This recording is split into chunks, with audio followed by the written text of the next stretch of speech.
I should have known the night would break me long before the storm did.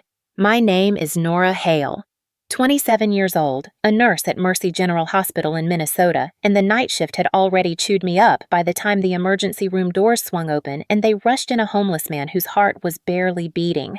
I had done everything by the book, every compression counted, and every second mattered, and when his pulse flickered back beneath my fingers, for those brief, hopeful moments, I thought I had given him another chance. Then Dr. Kelton arrived late, breathless and frustrated, fumbled the intubation, inserted the tube wrong on his first attempt, panicked on the second, and by the time he corrected it, the man's weak heart had slipped away like a candle snuffed out by a careless hand. The room fell silent.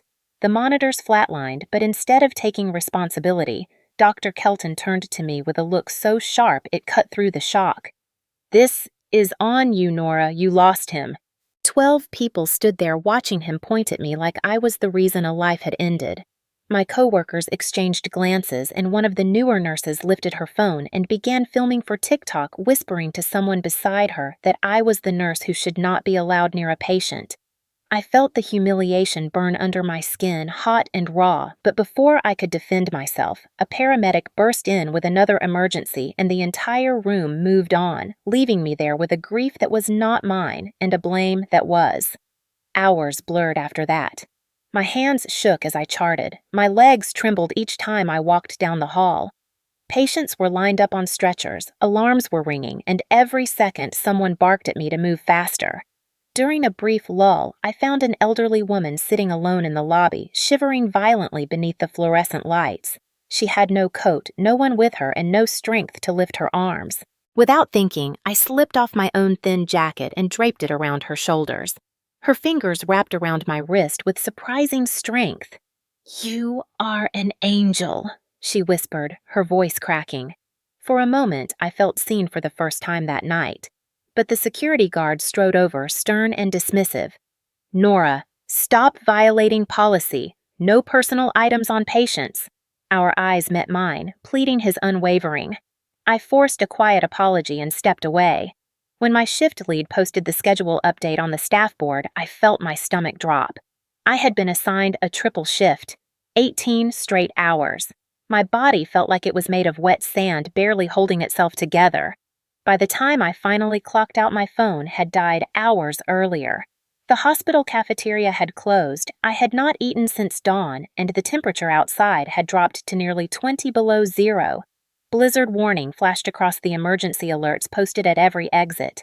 I pushed through the heavy doors and stepped into a wall of wind so brutal it stole the air from my lungs. Snow hammered down in waves as I trudged toward the bus stop. When I reached it, I realized the buses had shut down hours ago. No Uber pickups, no taxis, no way home except walking through a storm that could kill someone much stronger than I was in that moment. A pickup truck roared past, tires skidding in the slush. The driver rolled down his window long enough to shout, "Get off the sidewalk, nurse reject," before speeding away. The words sliced through whatever strength I had left. My lips were numb. My fingers stiffened as if they no longer belonged to me. My breath came in shallow gasps, every inhale burning my chest. I lowered myself onto the metal bench coated in ice. The cold swallowed me instantly, crawling up my spine and sinking into my bones. My scrubs were no match for the wind that whipped against my skin. The world blurred. Snowflakes clung to my eyelashes. I could barely feel my hands. My vision dimmed at the edges, blackness creeping inward like ink in water. I tried to stand, but my legs buckled. Through the howl of the wind, through the roar building in my ears, as my body began to shut down, I faintly heard the sound of a car slowing, tires crunching through snow, a door opening, heavy footsteps approaching. Then a voice, low and controlled, cutting through the storm with a force that felt impossible. "Get up, you are coming with me." I blinked, trying to make out the silhouette of the man standing over me. Tall, broad-shouldered, framed by the headlights and an avalanche of snow. "Who are you?" I whispered, my voice barely sound. "The only person who is not going to let you die tonight," he said as he reached toward me, and then the darkness finally closed in.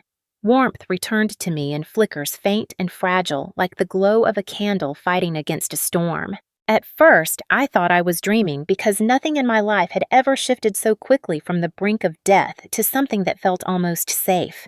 But then I heard the low hum of a heater, the steady rhythm of a car engine, and a voice speaking gently but firmly in front of me. "Nora, stay awake. You hear me." My eyes opened slowly. Blurred shapes sharpened into the outline of a man sitting in the front seat, his profile illuminated by soft dashboard light. Snow clung to his dark coat and collected in the strands of his hair. He glanced back at me in the rearview mirror, and his gray eyes were startlingly clear, cutting through the haze of my confusion like a lifeline. "You are freezing. You cannot sleep." "Not yet." His voice held no panic, only steady control, as if disasters were something he had tamed a long time ago. I realized he had placed me in the back seat, not beside him, a distance intentional and protective, the kind of decision a man makes when he wants to help without crossing lines. My teeth chattered so violently I could barely speak. "Where am I?" I whispered. "In my car," he said. "And I need you to keep talking so I know you are still with me." I tried to sit up, but the weight of exhaustion pinned me down. The heat from the vents flooded my skin, painful at first, as sensation returned to my fingers. He watched me again, verifying every little movement like he was afraid I would slip away before he could do anything about it. "Who are you?" I managed. There was a pause, not long, but long enough to make me aware that this man, this stranger, was choosing his words with care. "My name is Elias Rowe." He returned his attention to the road, turning the wheel with calm precision as the car glided through the blizzard as if it belonged there. I had heard that name before. Elias Rowe. The Rowe Technologies Rowe. Billionaire CEO. A man whose world should have been penthouses, glass towers, and private jets, not frozen nurses at abandoned bus stops. Panic flared inside me, shallow and instinctive.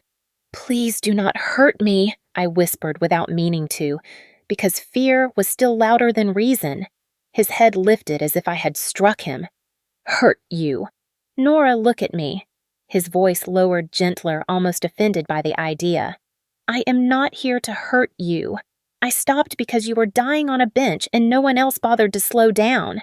The honesty in his tone settled something inside me, something that had been trembling long before the cold ever touched me. "Why are you helping me?" I asked. His eyes flicked toward me again. "Because someone should have." The streets outside were buried in white. City lights dimmed beneath the snowfall. The blizzard warning sirens echoed faintly in the distance, muffled by the storm. I recognized none of the roads he took, and yet his movements were purposeful, as if he knew exactly where he needed to bring me. "Should we go back to the hospital?" I asked weakly. "No." His jaw tightened slightly. "ER is overloaded. Roads in that direction are blocked. You would not survive the walk from the street to the door." I swallowed. The reality was simple and terrifying. He was right. I could barely lift my arm at the moment, let alone walk through a storm that could kill someone healthy. "Then where are we going?" I murmured. He hesitated for the first time. "To the safest place available. My home." My breath caught. Fear and logic collided inside my chest. I should not go home with a stranger, even a billionaire stranger. He must have sensed the panic because his tone shifted again, calm but firm enough to anchor me. "You will be safe there. You will have heat, food, a bed. You will not be alone in this storm, and you will stay in the guest room. Door locked if you want. I ask nothing from you." The way he said it without expectation, without entitlement, made something tight in my chest loosen. My eyelids fell halfway closed again. "Stay awake, Nora," he said quickly. "Talk to me. What do you do at the hospital?" I told him I was a nurse. His knuckles tightened on the steering wheel, as if the word carried weight for him. "What shift?" "Night shift," I whispered. "How long?" 18 hours. A breath escaped him, not quite angry, but something close to disbelief. "That is not legal." "They do it anyway," I said, with a tired laugh that broke before it fully formed. He did not laugh back. His silence felt sharp, like he was trying to swallow something that tasted too bitter to accept. "You should not be out here alone. Not like that. Not ever." A softness coated the last words, unexpected and out of place on a man whose presence radiated power. Another wave of exhaustion hit me heavier than the last. My eyes closed again. I heard his voice through the fog. Nora, stay with me. Talk. Tell me something. Anything. I whispered the only truth I had strength for. I thought I was going to die out there. He inhaled sharply, as if admitting that hurt him more than it should have. Not tonight, he said. Not while I am here. Minutes later, the car slowed, turning off the main road onto a long, private driveway lined by snow-covered pines. Lights glowed softly through the storm as a modern house appeared in the distance, warm and golden against the white. As the gates opened, the last thing I saw before sleep dragged me under was Elias looking at me through the mirror, his expression unreadable except for the one thing I felt down to my bones. He had not expected to find me, but once he did, he could not look away. Warmth greeted me before consciousness did a soft, enveloping heat that wrapped around my frozen skin like an apology from the night itself. When my eyes finally opened, it was not in a hospital room or the back seat of a car, but on a long, charcoal gray sofa facing a wall of glass that looked out into a forest blanketed in white. Snow was still falling in quiet sheets drifting past the window, like feathers shaking loose from the dark sky. For a long moment, I had no idea where I was. No memory between collapsing in the car and waking here. Panic fluttered in my stomach until I heard the faint clinking of metal from the kitchen. I turned my head slowly. A man stood at the stove sleeves rolled just past his forearms. A white shirt stretched across his shoulders, steam rising around him from a pot he was stirring. Elias, the billionaire who stopped for a freezing nobody at a bus stop, the man who had seen me at my most broken.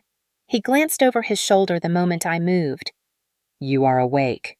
Relief flickered across his expression, subtle but unmistakable. He turned off the stove and walked toward me, placing a folded blanket more securely across my legs, as if he had been adjusting it while I slept. How long was I out? I whispered, my throat raw. About 4 hours. I let the words settle. 4 hours.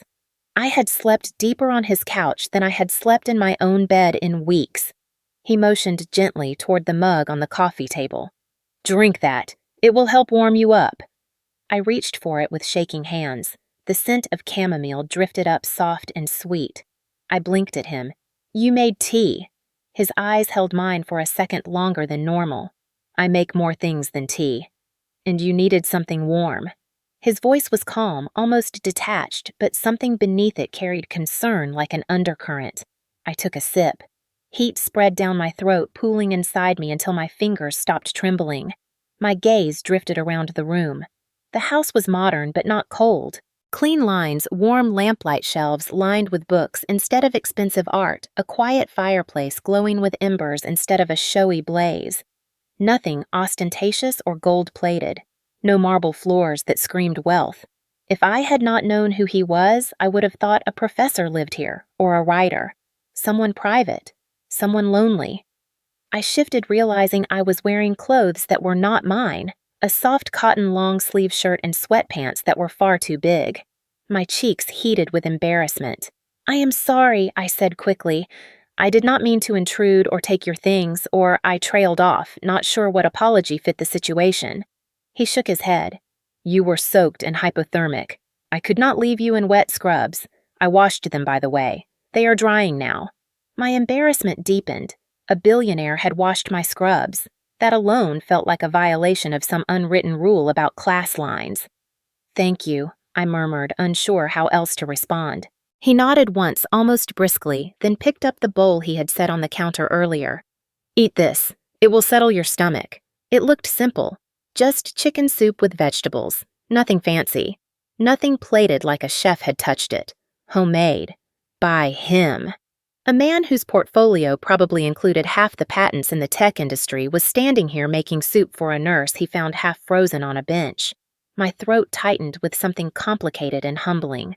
"Why are you being this kind?" I asked before I could stop myself. I was not expecting him to answer at all, but he surprised me. "Because the world should not punish people for caring," he said softly. "And someone already punished you enough tonight." His eyes flicked downward and I followed his gaze. Scratches and bruises colored my arms. I had not even noticed them. I pulled the blanket tighter around myself. The shame that hit me was heavy and immediate. Shame from being blamed for a death I did not cause. Shame from coworkers laughing at my humiliation. Shame from collapsing in front of a stranger who had every reason to drive away and forget me. He studied me for a long moment, reading emotions I did not speak aloud. "I know that look," he said quietly. "It is the look of someone who thinks they deserve what happened to them." My breath caught. "How do you know that?" His jaw moved slightly, a hint of an old hurt pressing through the surface. "I have seen it before, on someone I loved." His attention shifted to a framed photograph on the nearby bookshelf. A woman in faded scrubs, smiling at the camera, kindness carved into the corners of her eyes. "Your mother," I said softly. He nodded. She worked herself to exhaustion. She ignored her own pain for the sake of others, and no one ever made sure she rested. The weight of his words settled over the room like falling snow. He looked at me then, not pitying, not assessing, just seeing. "You remind me of her." The air left my lungs.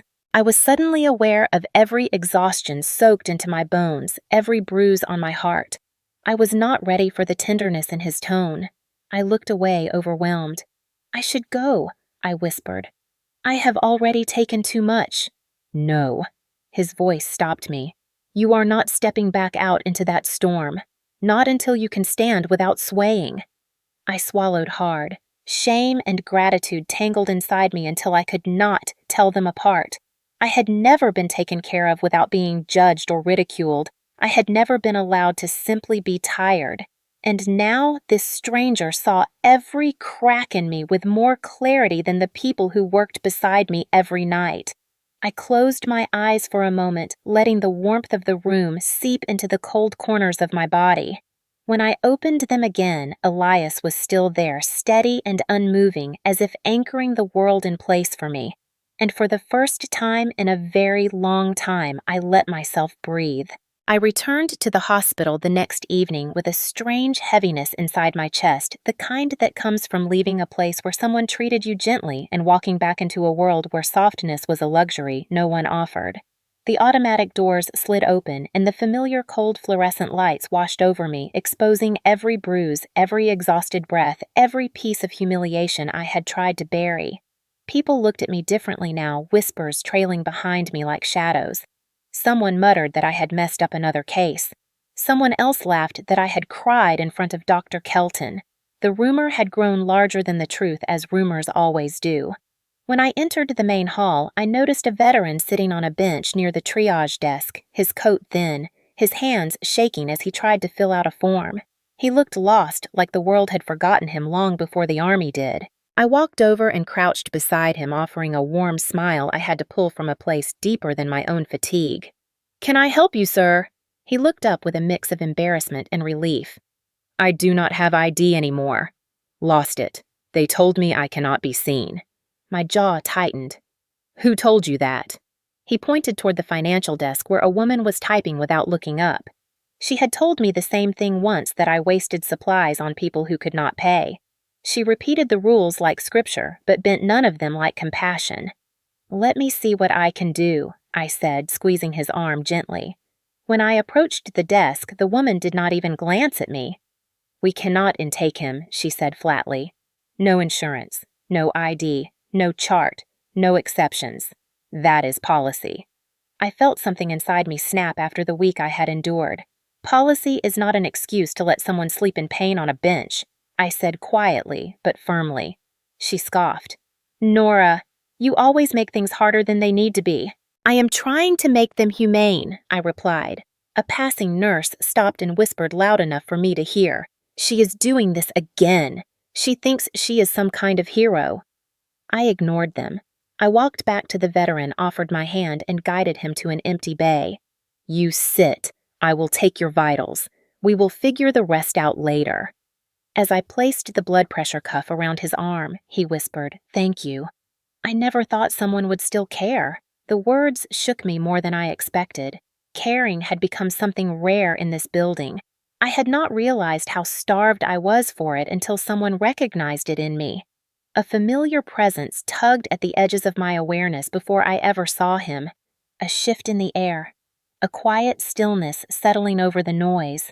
When I looked up from the monitor, Elias was standing at the entrance of the bay, hands in his coat pockets, eyes fixed on me with a calm intensity that made my breath catch. He looked entirely out of place in his tailored coat, the kind of man who should be attending board meetings or negotiating multi-million-dollar deals instead of standing in a cramped ER bay watching a nurse tape an IV line. But he was here, again, and the way he watched me made it feel as if he had been there long enough to see everything that happened. I straightened instinctively, unsure what he had seen. "How long have you been standing there?" I asked. "Long enough," he said. His eyes flicked to the veteran, to the shaky hands, to the weak rise and fall of his chest. "Is he stable?" "Stable enough," I said, adjusting the IV drip. "He needs evaluation. He should have had it hours ago, but no one bothered." Elias stepped closer, his presence controlled, but not intimidating. "You did?" I shrugged, trying to hide the sting of the earlier humiliation. "It is what I do. It is what nurses do." His gaze softened, the steel in his eyes melting just a little. "Not everyone would have done what you did." My throat tightened. I was not sure how to accept that kind of acknowledgement. It felt too heavy, too gentle, too intimate. A moment of silence settled between us, thick enough to make my pulse stumble. Then Elias reached into the inner pocket of his coat and held out a paper cup. "Cocoa." I blinked. "Cocoa? I do not know if you like it, but you looked like someone who needed something warm." I hesitated for a second, because no one had ever brought me anything without wanting something in return, but there was nothing expectant in his expression, nothing flirtatious or performative. Just a quiet offering from someone who noticed I was cold long before I admitted it myself. I took the cup. "Thank you." His gaze lingered on me for a heartbeat longer than necessary, as if trying to read the fractures I had learned to hide beneath my uniform. Then he asked gently, "Did something happen before I arrived?" I swallowed. "A lot happened. A lot always happens." He did not press. Instead, he simply said, "Let me know when your shift ends. I will drive you home." I opened my mouth to refuse, but he lifted a hand, stopping me. "The storm is worse tonight. Do not argue with me over this." For a moment, I almost smiled. His tone carried the same quiet authority he had used the night he found me freezing. Part command, part concern, all certainty. I nodded. "All right." The veteran squeezed my hand weakly. "You picked a good man," he whispered. My cheeks warmed. "He is not my man." The veteran chuckled. "Not yet." As I finished securing the line, I looked up again. Elias was still there, still watching, still steady. And for the first time since the night everything fell apart, I felt like maybe I was not standing alone in the wreckage. The night after the veterans' case, the hospital halls felt heavier than usual, as if the walls themselves remembered every tired step I had taken in them over the years. I tried to lose myself in charts and vitals and the rhythmic beeping of machines, but my mind kept drifting back to Elias, to the way he watched me work with an expression I could not name, to the moments when his calm voice seemed to steady something trembling inside me. When my shift finally ended at 3 a.m, he was already waiting outside the hospital doors, leaning against his car with his hands in his coat pockets, the cold settling around him like it belonged to him. "You did not have to come," I said as I walked toward him. He shook his head. "I said I would drive you home. That is not optional." Something about the certainty in his voice made warmth spread across my chest despite the freezing air. The drive was quiet at first. The roads were nearly empty snow pushed aside in tall ridges by the plows. Streetlights glowed through the fogged windows like soft lanterns. I looked at Elias in the passing shadows and wondered how a man like him had room in his world to worry about someone like me. He caught me watching him. "You want to ask something he said?" I hesitated. "Why do you keep showing up?" He exhaled slowly, the question hitting him deeper than I expected. I thought he would brush it off, deflect, or change the subject like most men who dislike vulnerability, but instead he kept his eyes on the road and said quietly, "Because the world failed someone I loved once, and I will not watch it fail someone again." His tone was steady, but there was an ache beneath it. I turned slightly toward him. Who? My mother, he said barely above a whisper. She was a nurse, a good one, the best person I have ever known. She worked at a small community hospital, long shifts, too many patients, never enough staff. She never said no when someone needed her, even when she was exhausted, even when she was hurting. He paused and his jaw flexed as he swallowed something sharp in his memory. When she got sick with cancer, she kept working, even when she should have been resting, even when the treatment strained her. She said her patients needed her more, and no one stopped her. The silence in the car thickened. I swallowed hard, imagining her a woman with a tired smile and soft hands, the kind who gave everything and asked nothing. What happened to her? I asked gently. He did not answer right away. When he did, his voice was different, both steady and broken. She died when I was 12, alone in a hospital room. I did not get there in time. My father was working and no one thought to call sooner. No one stayed with her. His grip tightened on the steering wheel. I remember thinking she spent her whole life caring for strangers, and in the end, no one cared enough to sit beside her. I felt something twist painfully inside me. I am so sorry, I whispered. He nodded once as if accepting something final yet long familiar. When I saw you, he said quietly, you reminded me of her. Not at first, not because of your uniform. It was the way you touched people, the way you spoke to them, the way you cared like it cost you something every time. The lump rising in my throat made it hard to breathe. I was not expecting that, or the vulnerability in the way he said it. We pulled into his driveway, the house glowing warm against the dark woods. Inside, he draped his coat on the hanger and motioned for me to follow him into the living room. The fire crackled softly, casting gold light on the shelves. He walked straight to the framed photograph of his mother and lifted it gently, holding it like something sacred. She would have liked you, he said. I blinked, startled by the intimacy of the words. Why? He turned the photo so I could see it. His mother stood in a faded blue scrub top, her hair pulled back, her eyes full of warmth and strength. Because you are cut from the same cloth.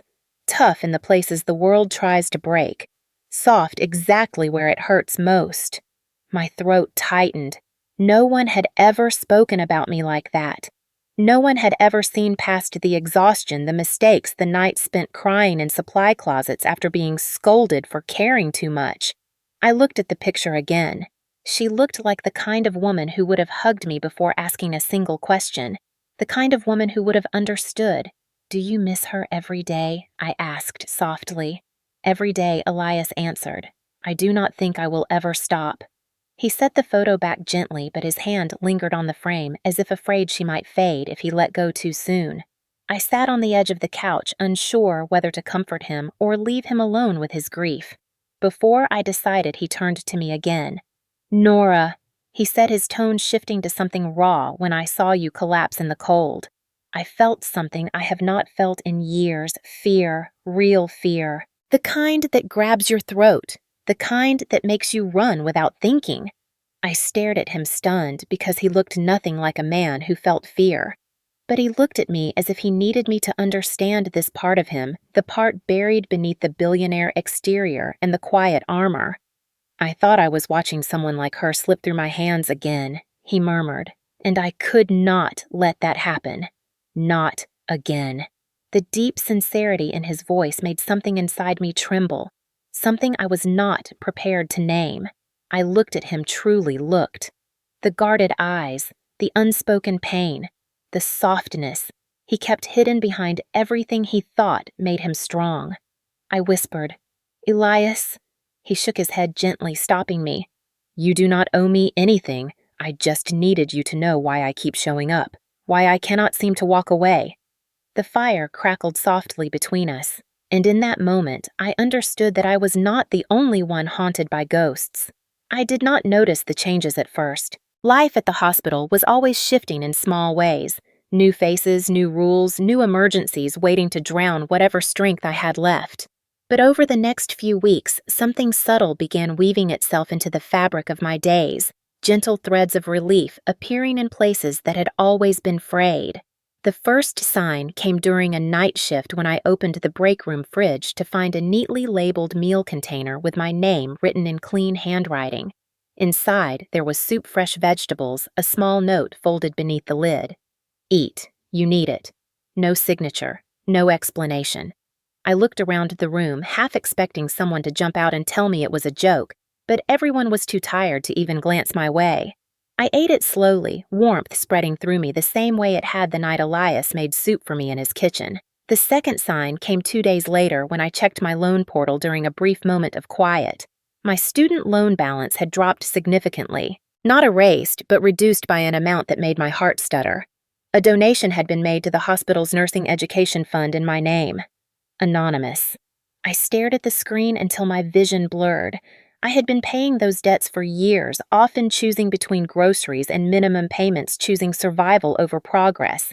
To have someone lift even part of that weight felt impossible. Unbelievable. But a tiny voice in me whispered a name anyway. Elias. Then the assignments on the board changed.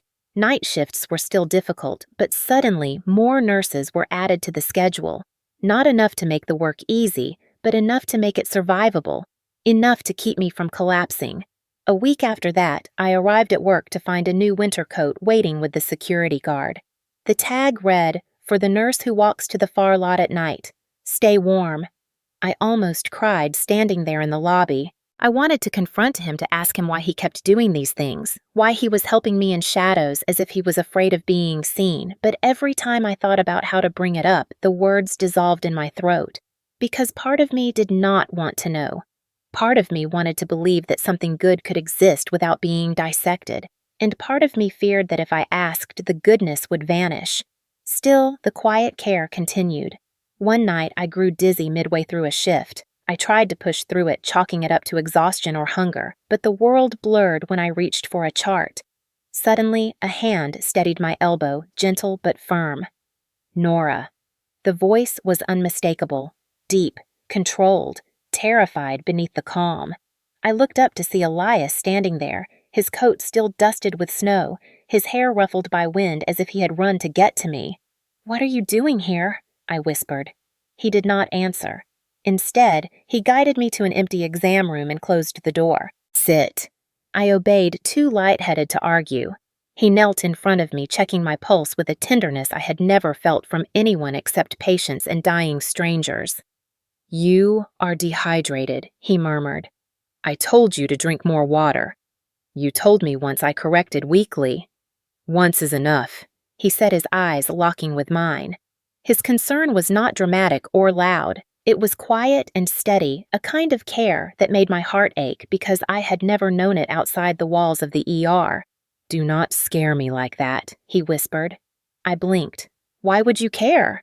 His breath caught as if my question struck deeper than I intended. "You know why."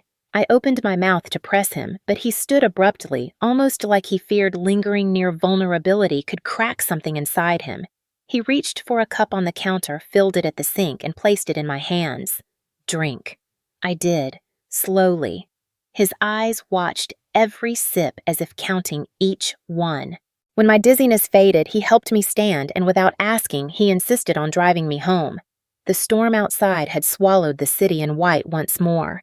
The car heater hummed softly, and the world felt smaller inside those warm cocooned walls. I wanted to ask him why he kept showing up, why he kept saving me in ways large and small, but something in his posture stopped me. His shoulders looked tense, his jaw tight as if he were holding back something he did not yet know how to release. Instead, I said quietly, "Thank you." He shook his head. "Do not thank me. You needed someone in your corner." His words echoed in my mind long after he dropped me off. Someone in your corner. I had never had that, not once. Not in foster homes, not in college dorms I cleaned to afford. Not in hospital halls where being kind was treated like weakness.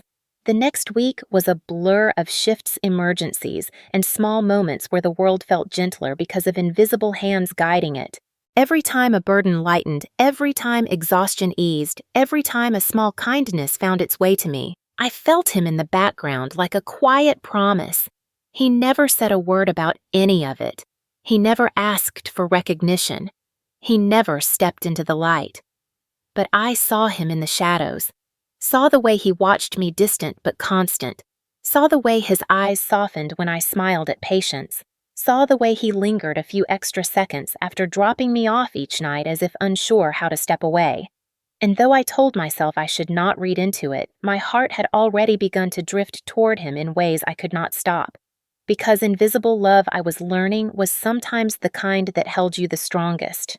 I should have known something was wrong the moment I stepped into the hospital that night because every sound felt louder than usual and every breath seemed to take twice as much effort as it should have. My vision was a little fuzzy around the edges. My body heavy in a way sleep could not fix, but I had grown so used to functioning on empty that I convinced myself it was nothing. I told myself I just needed caffeine. I told myself other people were tired too. I told myself to push through it the way I always had. But exhaustion has a way of stacking quietly like layers of snow on a weakened roof, and at some point, the weight becomes too much. The collapse happens suddenly, even though the breaking started long before. I was halfway through passing medications when the dizziness hit me so hard, I had to grab the counter to keep from falling. The room tilted, the lights blurred. My heart hammered inside my chest like it was trying to escape. I blinked, trying to clear my vision, but everything smeared together like wet paint. A coworker brushed past me without noticing. A patient called out for help. A monitor beeped insistently. And somewhere in all of that noise, my body finally stopped cooperating. Nora. The sound of my name felt distant at first, like someone calling from underwater. Then, strong hands caught my arms as my knees buckled. Nora, look at me. Stay with me. My head dropped forward, breath shallow, body trembling. I knew that voice. I would have known it anywhere. Elias. Fear swelled in me, not of him, but of what he was seeing. How weak I must have looked. How breakable. I tried to speak to reassure him, but the words dissolved before reaching my tongue. He lifted me easily, one arm around my back, the other steadying my legs, guiding me into an empty treatment room with a level of calm that felt impossible compared to the panic tightening his jaw. Sit. Now. His voice left no room for argument. I slumped onto the exam table as he flicked on the overhead lamp, his movements precise but trembling slightly, the way someone trembles when they are holding back something too big to show.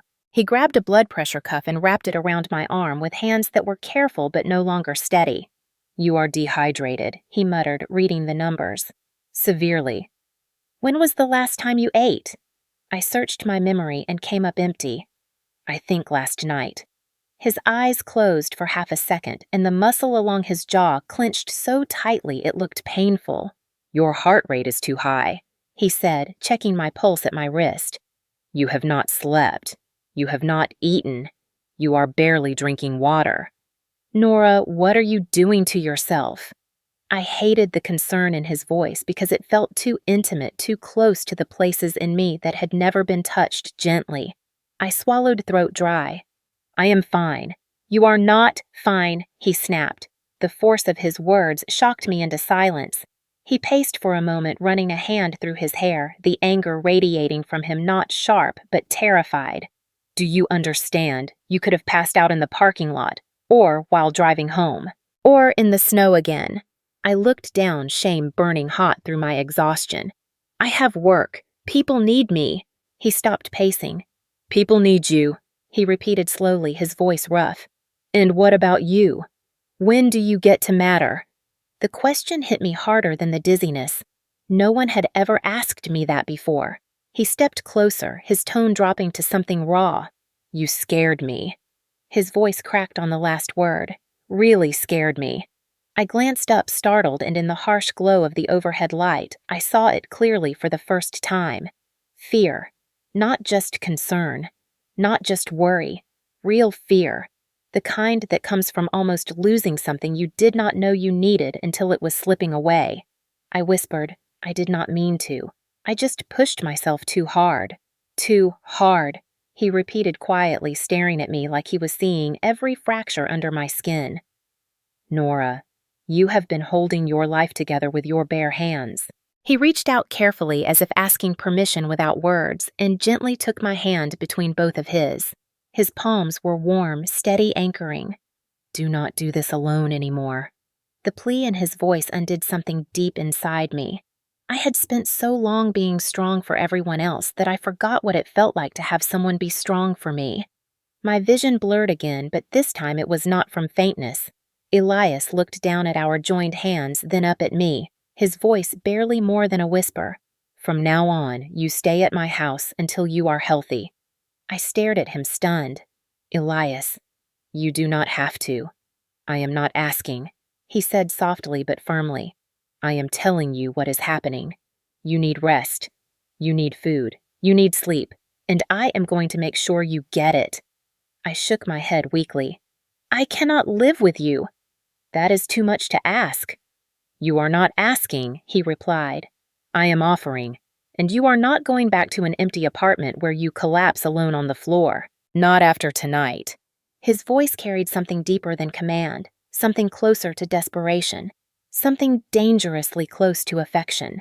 I whispered, Why do you care this much? He met my gaze, and for a split second I saw the truth flicker there raw and unguarded. Because I do. Then he lifted me gently from the table, one arm around my back, holding me as if I weighed nothing, as if letting go was not an option for him anymore. And for the first time, I let my head fall against his shoulder, letting someone else carry the weight I had dragged alone for years. Living in Elias's house felt like stepping into a world built from quiet, a world where everything was soft and warm and carefully arranged, yet somehow suffocating in ways I could not fully explain. After the night I collapsed, he refused to listen to a single protest. He drove me straight to his home, guided me inside with a gentleness that did not match the firm set of his jaw, and made sure I ate before letting me sleep in the guest room that felt more luxurious than any hotel I had ever seen. I told myself it was temporary, just until my strength returned, just until I could stand without trembling, just until I proved to him that I did not need rescuing. But the truth was different. The truth was that I had never felt more cared for, and that terrified me more than anything. Each morning when I woke, sunlight drifted through the tall windows like gold dust warming the room. Breakfast waited on the counter, always simple but thoughtful. Eggs, oatmeal, toast with honey, a thermos of herbal tea for my shift, a handwritten note on the counter reminding me to drink water. It thrilled me and broke me in equal measure. No one had ever taken care of me like that. Not once in my adult life. And yet every evening when I returned, expecting conversation or some faint hint of the connection growing between us, I was met with the same soft wall of distance. Elias was always there waiting by the door or seated on the sofa with a book, but he never stepped beyond a careful line he seemed determined not to cross. He would ask if I ate, if my shift went smoothly, if I needed anything, but he never lingered near my bedroom door, never brushed against my hand by accident, never offered a touch or a word that hinted at emotion. He cooked for me. He drove me to work. He pulled blankets over me when I fell asleep on the couch. He canceled meetings so he could take me to pick up groceries. He did all of it quietly, consistently, beautifully, but he did not let me in. Not really. The silence between us was gentle, but it grew heavier each day, settling in the corners of the house like dust. I tried to tell myself it was enough, that I should be grateful for the safety, the rest, the kindness. But gratitude has a way of twisting into longing when left alone too long. One evening, I returned home later than usual, worn down from a chaotic shift. A child had coded in the ER, and though we brought him back, the adrenaline crash afterward left me shaking. When I stepped inside the house, I saw Elias sitting near the fireplace, the flames painting warm light across his face. He looked up from the papers in his hands. "You are late," he said softly. His voice was calm, but something in his eyes tightened with worry. I sat on the opposite end of the couch, exhausted, a tough shift. He nodded, his fingers curling slightly as if resisting the urge to reach out. "Are you all right?" "Yes," I said, though the ache in my chest said otherwise. He studied me carefully, the way someone studies a fragile object they want to hold but are afraid to break. He closed the folder in his lap. "Dinner is in the kitchen. I made pasta." "Thank you." I swallowed the words sticking in my throat. You do a lot for me. More than anyone ever has. His jaw tightened. It is nothing. It is not nothing, I said quietly. It means something to me. A silence stretched between us, soft but sharp. I waited for him to respond, to bridge the gap between us, but instead he stood abruptly gathering the papers as if retreating into them. I will let you eat. You should get some sleep.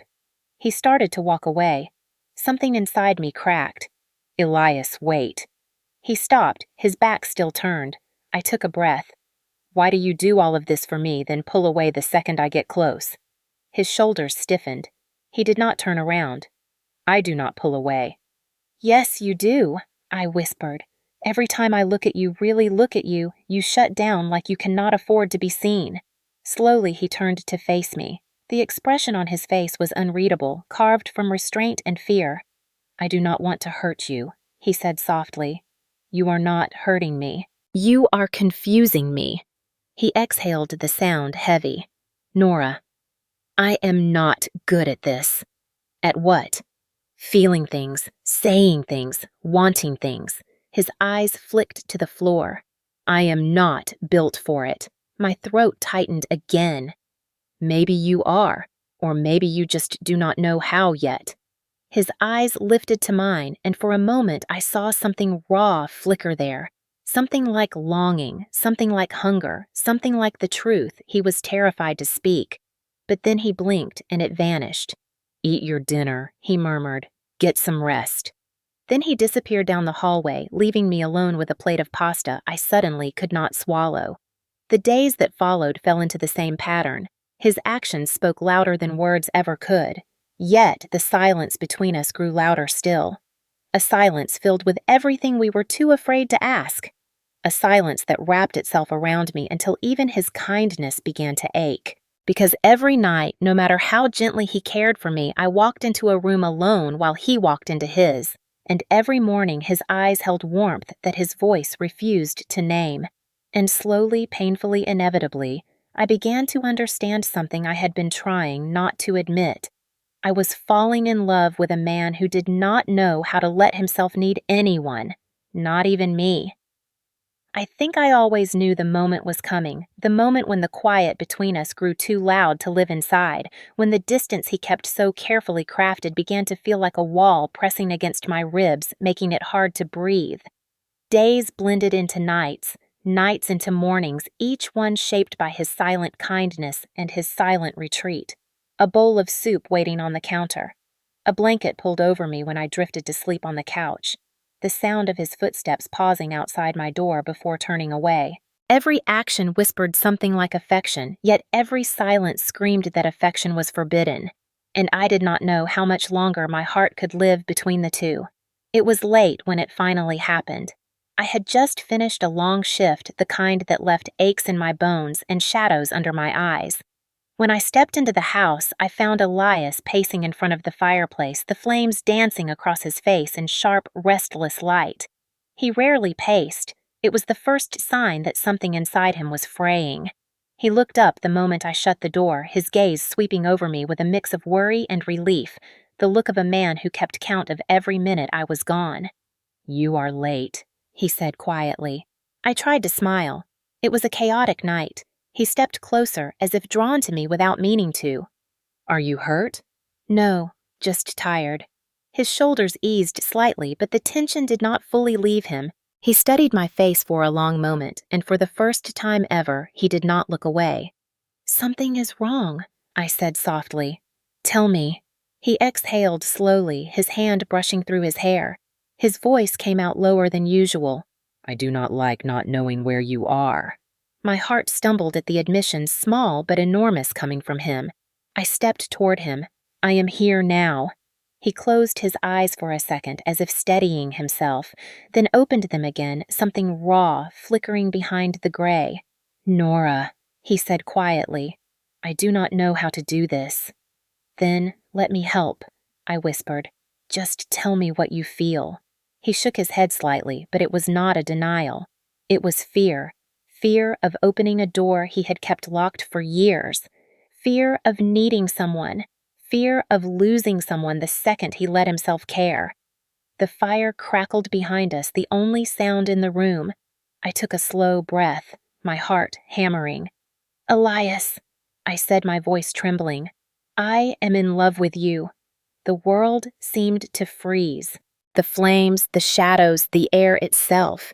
His eyes widened, not with joy, not with relief, but with something close to terror. I felt the truth hit before he even spoke a word. I kept going because I needed him to know, even if it broke me. I have tried not to feel it. I have tried to be grateful and quiet and invisible, but I cannot pretend anymore. I love you. His throat worked, but no sound came out. His hands curled into fists at his sides. His breathing changed shallower, uneven, the way a man breathes when the walls he built are cracking. "Say something," I whispered. He opened his mouth. Nothing came. "Say anything." He still said nothing. My heart throbbed painfully against my ribs, waiting, hoping, breaking with every second of silence.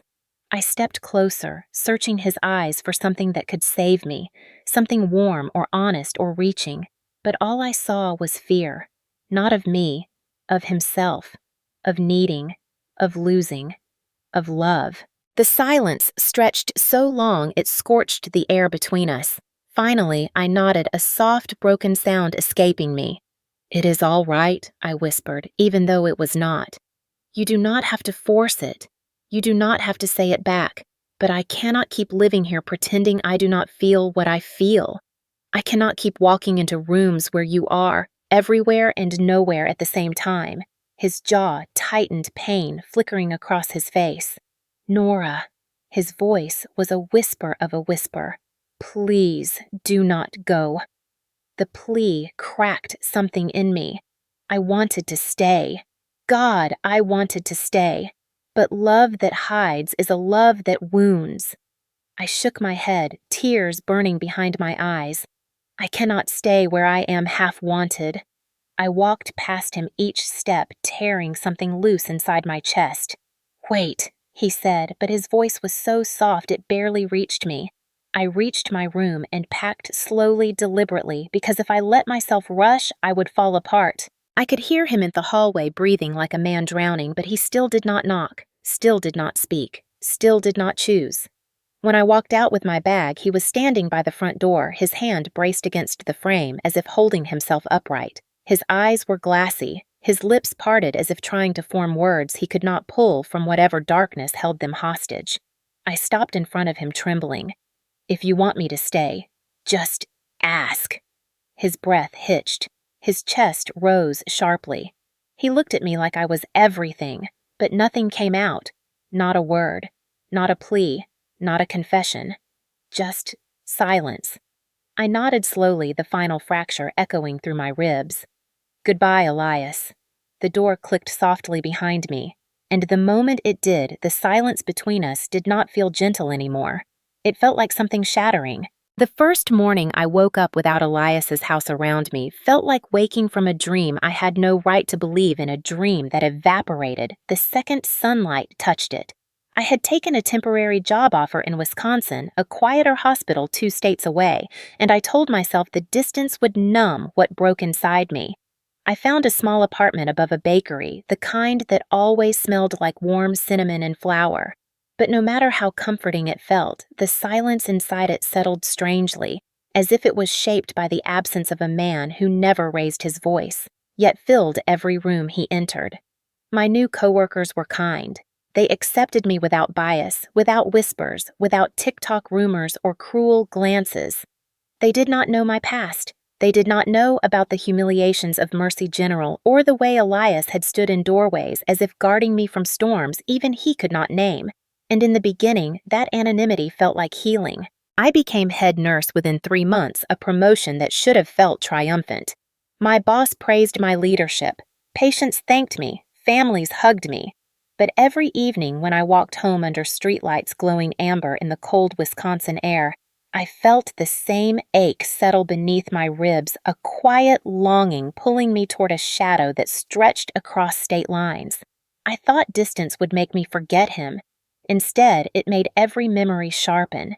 I remembered the way he looked at me when he thought I was not watching, the way he lingered in hallways, the way he talked about his mother like she was still alive inside him, the way he said, "Do not scare me like that," not with anger, but with fear that came from loving something he did not know how to keep.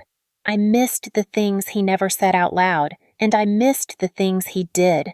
The tea waiting on the counter, the coat draped over a chair, the lights he left on for me because he could not sleep until he heard the door close. Sometimes late at night, when the snow piled against my window, I closed my eyes and could almost feel his presence again, steady and silent, the warm gravity of him pulling me back into a home where I never truly belonged. I tried to move forward. I joined a book club. I visited farmers markets. I learned how to make soup the way he used to, though mine never tasted as good no matter how many times I tried. My friends encouraged me to date again, but every conversation with a stranger felt hollow, like reading a book missing every other page. None of them had his quiet intensity. None of them carried emotion like a fragile relic. None of them made me feel seen. Meanwhile, life for Elias seemed to unravel in ways I did not know until much later. But even before I heard the details, I felt it without proof. There were nights I lay awake staring at the ceiling, sensing something in the world had tilted, as if the connection between us had stretched but not snapped. It was almost a year after I left when I saw his name for the first time in the news. Rowe Technologies delays international merger after CEO pulls out abruptly. Another headline said he had been seen leaving board meetings early. Another said he had purchased a property outside the city and canceled several trips overseas. And another noted his absence at a charity gala he had never missed. People joked in the comments that he was becoming a recluse. But I knew better. His silence was never laziness. It was always loss. Still, I told myself it had nothing to do with me. I was a nurse he once helped, a woman he once cared for in ways he was too afraid to name. Nothing more. Nothing lasting. Until one rainy afternoon as I finished my shift, a visiting nurse from New York recognized my name from the schedule board. She looked at me with surprise. "You are Nora Hale, right? The one from Mercy General?" My stomach tightened. "Yes." She hesitated. "I probably should not mention this, but someone used to come by sometimes asking if anyone knew where you transferred." "Someone?" I forced my voice to stay steady. "Who?"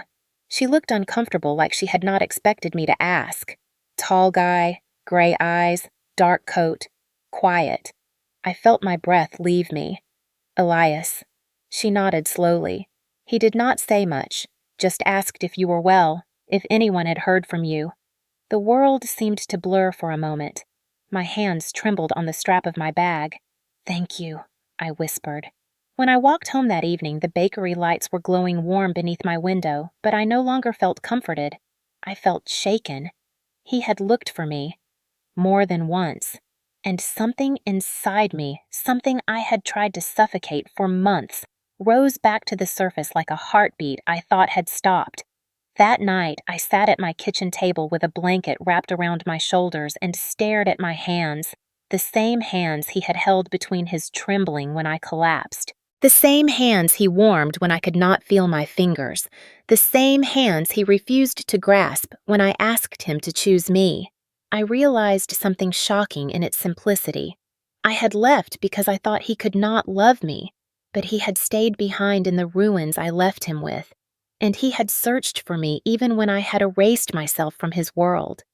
And in that moment, under the hum of Wisconsin rain, I understood the truth I had been running from for an entire year. You cannot outrun the person who broke your heart when he is also the only person who ever made it feel safe. And no matter how many miles I put between us, the shadow of Elias Rowe followed me. Quiet, constant, unspoken, and still, somehow, mine. I returned to New York on a gray morning that smelled faintly of rain and old memories. The kind of morning where the sky hung low enough to brush the tops of buildings and make everything feel like it was holding its breath. My aunt had suffered a minor stroke, and the hospital near the Upper East Side needed a relative to come sign temporary care papers. It should have been a simple trip, a few days at most. But the second my feet touched Manhattan pavement, something in my chest shifted as if the air itself remembered me and pressed its hands gently against my ribs.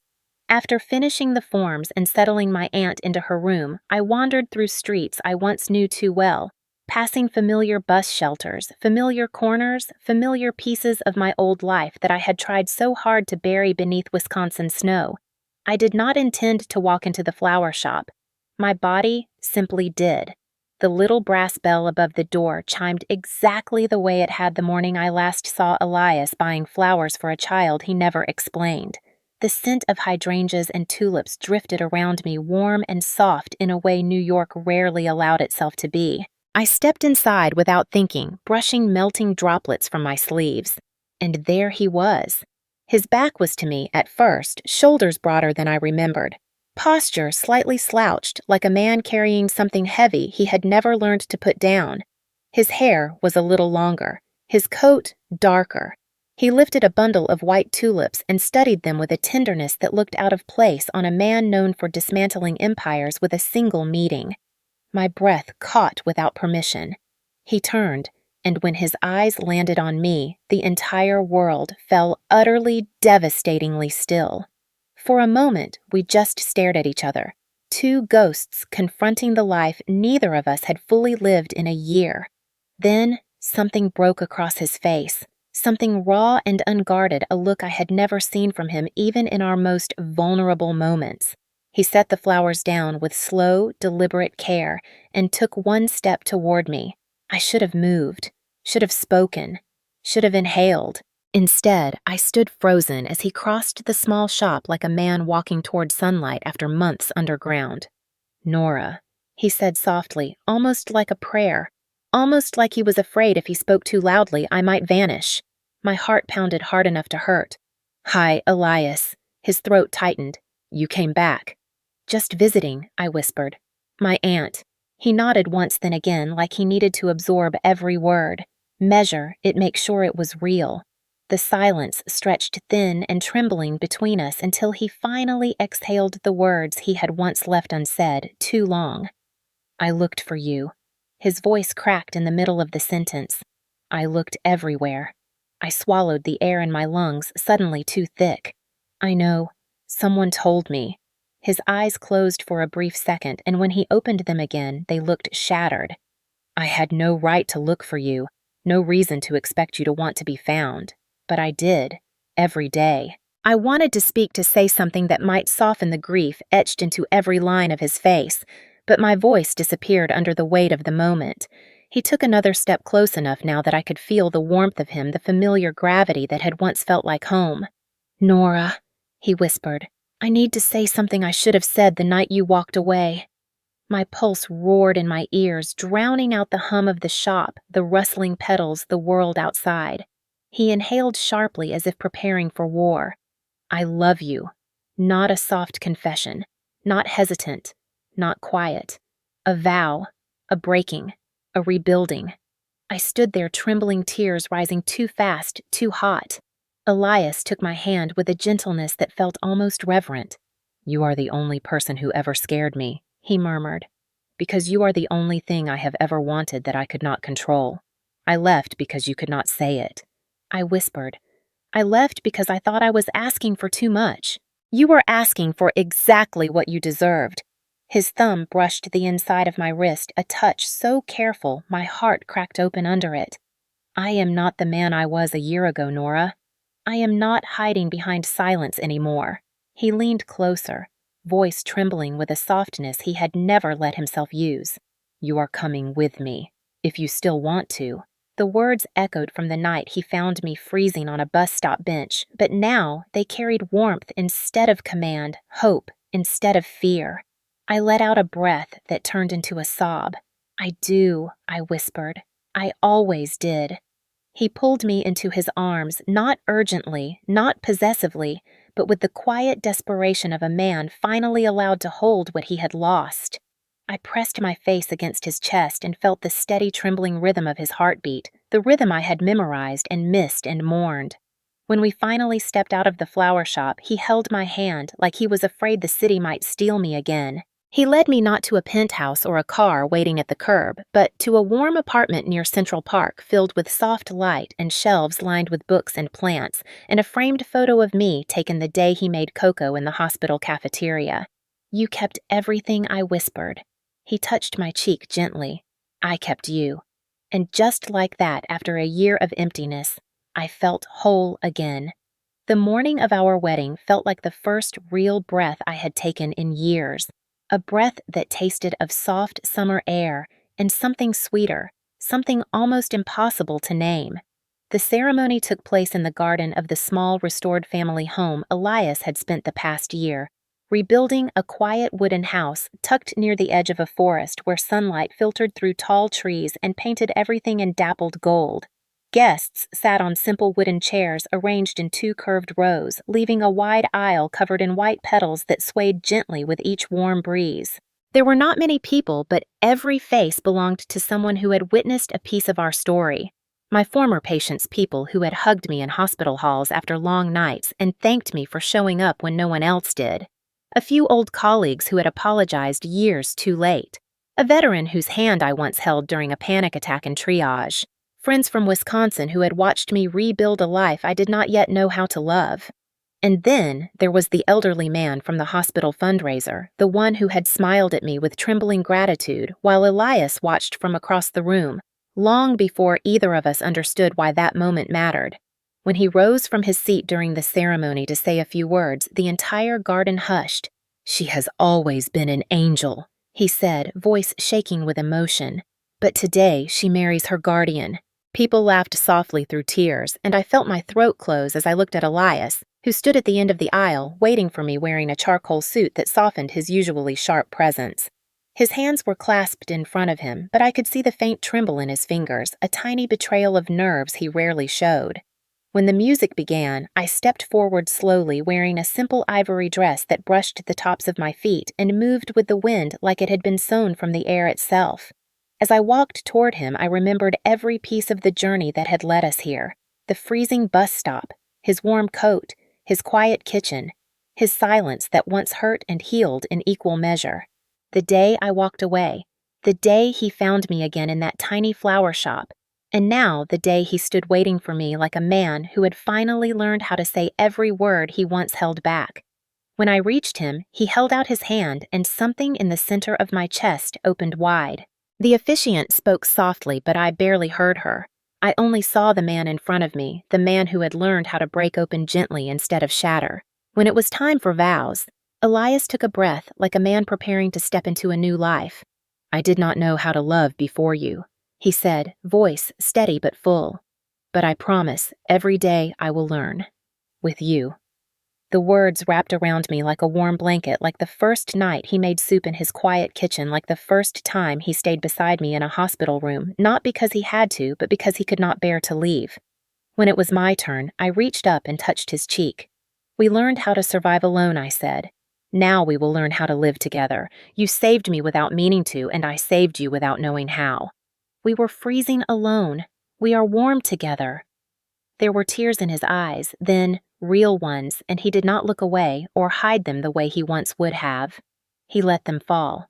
When the ceremony ended and the applause rose, he lifted my hands and kissed them each gently before pulling me into his arms as though the world finally made sense.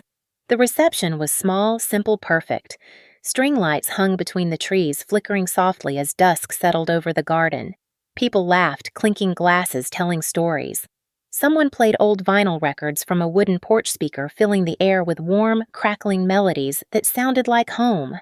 Later that evening, long after guests had drifted away and the last candle flickered out, we sat together on the front porch, wrapped in a blanket. The sky above us glowed faintly violet, the early whispers of a summer storm rumbling in the distance. I rested my head on his shoulder, breathing in the familiar, quiet scent of him.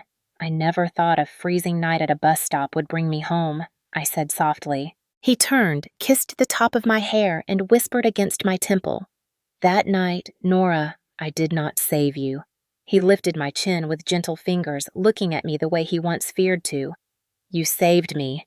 We stayed there for a long time, just listening to the wind through the trees, the distant rumble of thunder, and the soft rhythm of our joined breaths. The storm rolled closer, warm and living, but we did not move.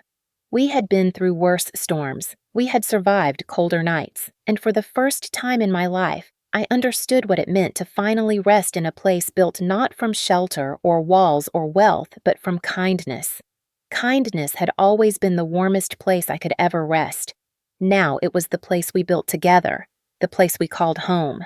And that is the story of how a freezing night, a broken man, and a bruised heart found their way back to warmth, to healing, and to each other. If this story found you on a night when the world felt a little too heavy, or on a morning when you were trying your best just to hold yourself together, then maybe it reached you for a reason. Maybe you needed a reminder that even in a life that feels cold or unfair, warmth can still find you in the strangest places. Maybe you needed to hear that you are not invisible, even if the world has treated you that way. Maybe you needed to remember that love in all its complicated and imperfect forms can still change a person from the inside out. What happened to Nora could happen to anyone who has spent days giving until their hands shook and their heart ached, anyone who has believed in kindness long after others stopped believing in them. Maybe you are someone who has carried too much for too long. Someone who learned to survive by being strong because you had no choice. Someone who has felt the sting of being unappreciated even when you gave everything you had. Someone who has been told to stay quiet to keep working to endure. Someone who knows what it means to be tired in your bones, tired in your spirit, tired in a way sleep cannot fix. And if you are then, maybe this story reminded you that strength does not have to be lonely, that there are people who will see the parts of you that others ignored, people who will stay in the moments when everyone else walks out, people who will hold your hand when you finally collapse and whisper that you do not have to fight alone anymore. Or maybe you saw yourself in Elias, a person who built walls so high they forgot how to open the door, someone who learned to survive by staying quiet, someone who lost too much too early and decided feeling nothing was safer than feeling everything. Someone who never knew how much they needed to be loved until the moment it slipped through their fingers. And maybe, just maybe, you needed to see that even the most guarded heart can soften. Even the hardest man can break open. Even someone who has spent years silent can learn to say I love you out loud. This story is not just about romance. It is about healing, about second chances, about the way two wounded people can rise from old storms and build something warm together.